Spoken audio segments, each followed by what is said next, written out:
Hello बच्चों, आज हम बात करेंगे क्लास 12 की स्टार्टिंग कहाँ से करें। ठीक है।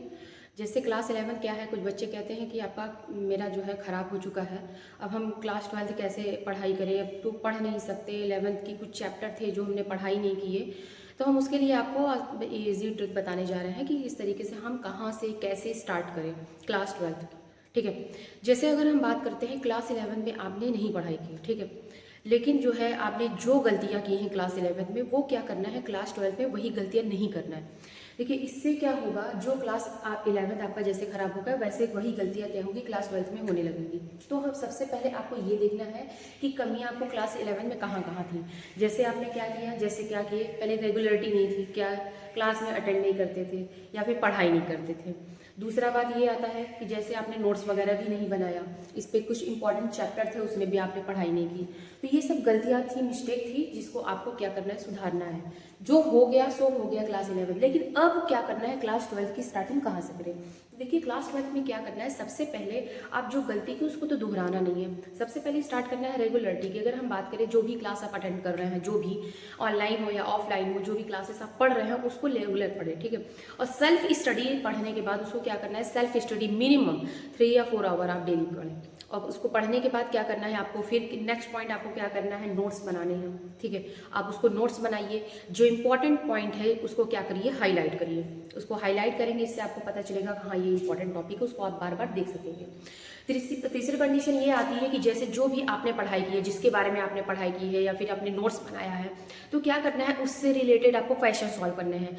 PYQ, जैसे आपके प्रीवियस ईयर क्वेश्चन किस तरीके के आपके CBSE वगैरह में पूछे जाते हैं, ये सब आप लगाएंगे, सैम्पल पेपर सॉल्व करेंगे, तो इससे आपको आइडिया मिलेगा। ठीक है। इससे आपका जो डर है वो खत्म होता जाएगा, आपको पढ़ने में आसानी हो जाएगी। ये चीज़ें होता है। अब PYQ वगैरह सॉल्व कर लेंगे, तब आपको क्या लगेगा, और एक्स्ट्रा क्वेश्चन जैसे कम्पिटेटिव एग्जाम के जो रहते हैं तो वो भी आसानी से सॉल्व कर लेंगे, जिससे क्या हुआ, आपका हेजिटेशन CBSE के रिगार्ड्स दूर हो जाएगा। ठीक है। जिससे और भी हम एग्जाम आप दे सकते हैं। अब बात करते हैं लास्ट में, जितना भी आप पढ़ाई करें डेली। ठीक है। अब क्या करना है, लास्ट में आपको क्या करना है, कम से कम या तो वीकली आप निकाल लीजिए या तो डेली क्या करिए, आपको 10 से 15 मिनट क्या करना है, रिवाइज करना है। ये मोस्ट इंपॉर्टेंट पॉइंट है आपको क्लास 12 में जो कि देखना है। जैसे क्लास 11 की अगर हम बात करें, मान लीजिए कुछ चैप्टर जो है क्लास 11 में आपने नहीं पढ़ाई किया, तो अब क्या करना है क्लास 12 में। जैसे अब बता दें, क्लास 11 में अगर हम फिजिकल केमिस्ट्री की बात करें, जैसे मोल कॉन्सेप्ट था, उसमें क्या था, मोलैरिटी वगैरह था। ठीक है। मोल फ्रैक्शंस वगैरह था, किस तरीके से हम निकालते हैं, क्या वगैरह थी। तो इसमें जैसे आपको मोल कॉन्सेप्ट अगर ये थोड़ा सा क्लियर है, आपका 50% मान लीजिए क्लियर है, तो आप क्या करेंगे, इससे क्या होगा, आपका क्लास 12 का फिजिकल केमिस्ट्री जैसा सॉल्यूशन वगैरह है, ये क्या होगा, तैयार हो जाएगा। केमिकल इक्विलिब्रियम अगर आप थोड़ा सा रेडी वगैरह करेंगे, तो इससे क्या होगा, आसानी रहेगी आपको क्लास 12 में पढ़ने में, थोड़ा सा सही रहेगा। तो ये आप थोड़ा सा पढ़े रहेंगे तो ज़्यादा अच्छा होगा। खैर, जो हुआ सो हुआ, क्योंकि उससे ज़्यादा बेटर मिलने वाली है सोल्यूशन में। क्योंकि मोलैरिटी मोलैलिटी तो पढ़ेंगे, फॉर्मेलिटी नॉर्मेलिटी, ये मोल फ्रैक्शन, ये और भी चीज़ें पढ़नी पड़ेगी, सोल्यूशन में मिलेगा। अब जैसे ऑर्गेनिक की बात करें, तो ऑर्गेनिक में नॉर्मल तो क्लास 11 में क्या था, GOC था। ठीक है। उसमें क्या करना है, GOC पूरा पढ़ना है, जैसे नॉमेनक्लेचर जितना भी था, IUPAC आइसोमेरिज्म जितना भी था, सारी चीज़ें इसमें क्या है, सभी GOC इंपॉर्टेंट है। ऑर्गेनिक के रिगार्ड्स अगर हम देखें, अगर ऑर्गेनिक आपको GOC पूरी आती है 11 की, तो आपको क्लास 12 की जो केमिस्ट्री है ऑर्गेनिक की, वो एकदम ईजी लगेगी।